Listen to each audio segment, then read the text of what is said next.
himself in all this. Joining us now here in New York, the ranking member of the House Intelligence Committee, Congressman Adam Schiff of California. Congressman, good to see you. Thank you. Let's talk about the president declassifying the documents in this Russia investigation.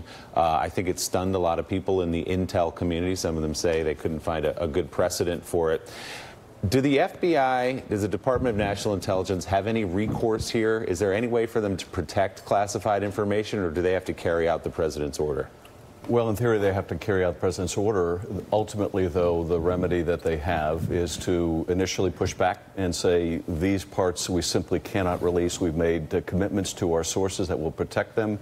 In addition to any sources that might be revealed here, we have to worry about all the other sources we have and their decision not to cooperate further with us because we won't protect them. Congressman, can I interrupt right there? Resign. Do they have the power? Because we hear time and time again, the president can declassify anything he wants to declassify. Do the intel agencies have the authority to say to the president, no, Mr. President, this cannot be declassified because we made these commitments to our sources. This would compromise our methods. This is not in the best interest of the United States. Do they have that authority? They don't, ultimately. They should go back to the president and say, look, this is why we can't do this, and if you need somebody to do this, then I'm going to resign. You're going to have to fire somebody else. That's ultimately the only power they have. Now, that, though, can be very powerful.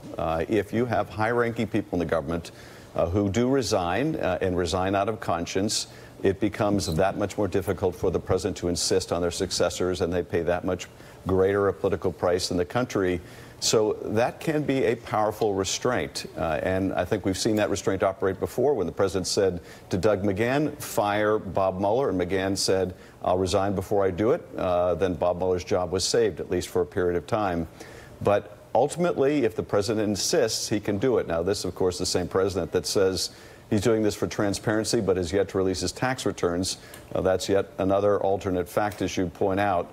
But the remedy is to say, Mr. President, this is where we draw the line. And they've made it clear to me, the Department of Justice, as well as the intel community, that some of these materials are an absolute red line for them. And in fact, with respect to some of these materials, they said they didn't want those of us in the Gang of Eight to share it even with people outside the Gang of Eight, let alone the public.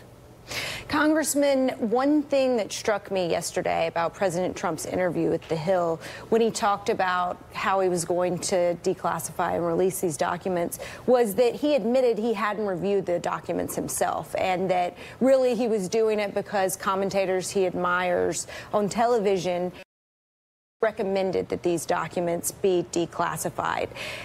I think sometimes we lose sight of just how extraordinary and how abnormal it is for a sitting president to interfere in an ongoing investigation that directly implicates his political fate, in which he's a stakeholder. This seems like blatant obstruction of justice. Well, I think it is certainly evidence of obstruction of justice. And what's remarkable here is you have the president ordering this stuff declassified that he hasn't read. You have the chairman of the Intelligence Committee egging him on to do this when he hasn't read the FISA application. What you have is you've got not only, I think, the Fox pundits and his confidants telling him to do this, but you also may very well have his legal defense team saying, Mr. President, this would be very useful discovery for us. You can actually order the government to give your own defense the documents it wants. And so this is what's going on. Now, I have to say, I have mixed feelings about the president not having read this, because let's say that ultimately the intelligence community says, no, we're not going to release this information. If the president reads it and shares it with his defense team, then they have the opportunity still to basically order their own discovery. And this is a pending investigation. As you point out, post-Watergate, we had a very firm policy that the White House doesn't intervene in specific cases at justice. It sets general policy. And here, this is not only a specific case, it's a specific case that may implicate the president himself. Heidi Prisbilla. Hi, Congressman. It's Heidi. CBS News is reporting that a group of House Democrats is urging Leader Pelosi to change the rules such that if Democrats win, the new leader, the new speaker, would need to be elected by 218 votes instead of the current rule, which is just a simple majority. would be your position on that? Would you support that? Well, my position is, honestly, I think it's a huge mistake to be fighting over the leadership and the rules at a time when we haven't won the midterms. The midterms are still almost 7 weeks away, and all of our focus ought to be on that, not creating internal conflict within the caucus. If we're successful, there'll be plenty of time to work out what the caucus rules ought to be. But I wish every member of our caucus would be out on the campaign trail. If they're not in a tough race themselves, out there helping others and not stirring up a conflict within the House at the moment. Congressman, before we let you go, I know that this action is taking place over in the Senate, but do you believe that Dr. Ford should testify before the Senate Judiciary Committee on Monday, as she's been invited? I hope that she does, because I'm afraid that what the Republicans on the Senate Judiciary Committee really want is they want her to go away. They don't want the country to hear from her, and they certainly don't want the country to hear from her live and on television. She's absolutely right. The FBI should do a thorough vetting of these allegations.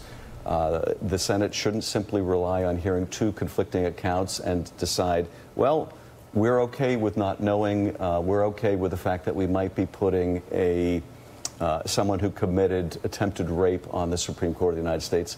They should get to the bottom of this, and it wouldn't take that long to do. This is the same crowd that waited a year to fill the last vacancy during the Obama administration on the Supreme Court, so why this rush? And I think they realize they have a very imperfect candidate. In fact, they may have a candidate who's committed attempted rape. So you're suggesting both FBI investigation and her testimony on Monday? Yes. Congressman Adam Schiff of California.